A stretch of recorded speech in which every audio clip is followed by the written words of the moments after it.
Hello, welcome back to the channel.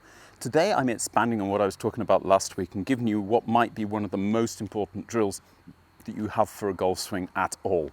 This drill is basically going to show you how to move your arms and hands through a golf swing, and this could solve all of your problems.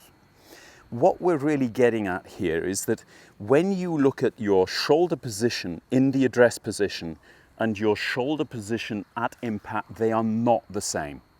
And because your shoulder position is not the same at impact, your arm position can't be the same either. In fact, when we get into impact, we are expecting there still to be bend in the trail arm. We're expecting there to be flexion in the wrists, at least in the lead wrist, obviously then extension in the trail wrist, in order to get this lean on the golf club. We're expecting a totally different position at impact than we had at the address position. And in order for your arms and hands to do this, they've got to kind of flow through the swing into this position. So what's actually happening is the arms are being lifted in front of your body. The hands and wrists are being hinged back to get the club into plane. The trail elbow is bending and the club is almost pulling itself back over your trail shoulder. As you change direction, it becomes critical that your trail elbow folds further, bends into your trail side, that your lead hand goes into flexion, rotates back in order to get enough depth to allow you to rotate further with your shoulders than you were at the address position. It's the only way for you to turn in a stable axis is when you allow your arms to fold and stay behind you. Only that way are you going to get into this impact position you see on all the videos. The trouble is your arms don't want to do this.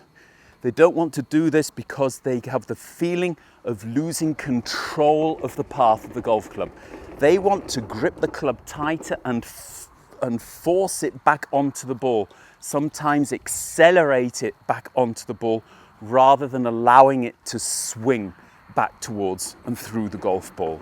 And the only way to really get that done is to drill your arms into what I call a loop.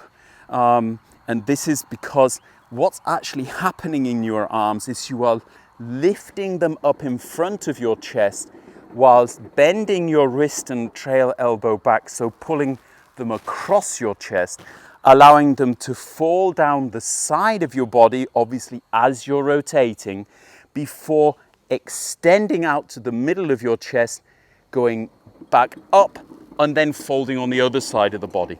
Now that looks a bit kind of strange if I were to just do it without rotating my body, but as soon as I start to rotate my body at the same time as I'm allowing myself to lift, hinge, fall, lift, hinge, fall, you've got this almost kind of feeling of a figure of 8 movement, which is bringing your arms in this kind of flow towards you.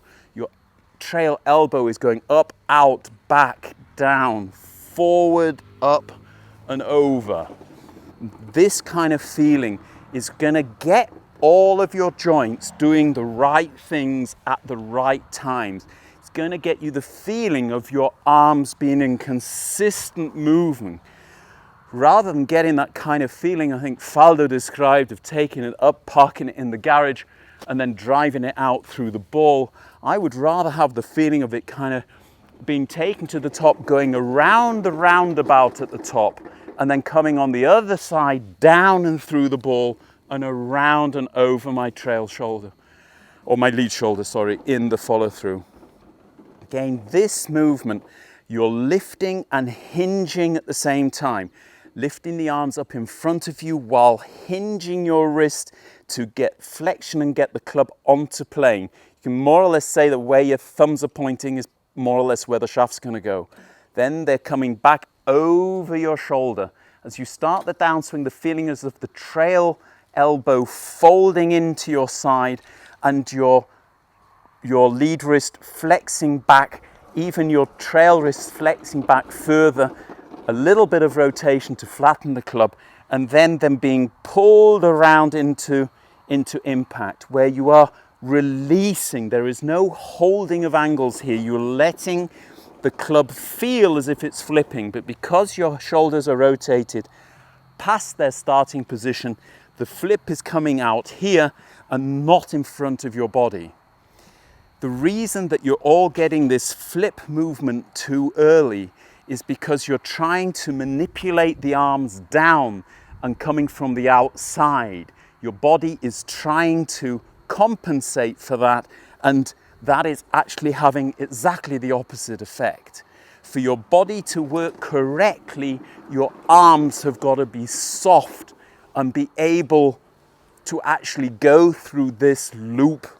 And if you can get this loop feeling going, then you'll actually find that you are hitting the golf ball easier and on a better plane than ever before.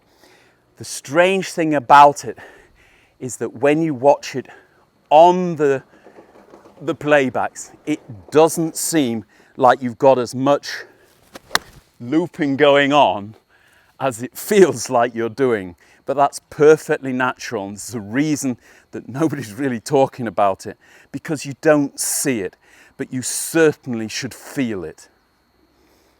Take it out there, give it a try. If it works, smash that like button. If you haven't subscribed to this site, please do so, and don't forget, a big thank you to all of my patrons. If you'd like to become a patron, I'll leave a list below, or a link below, or even better. Have a great one. We'll be back next Sunday. Until then, bye-bye.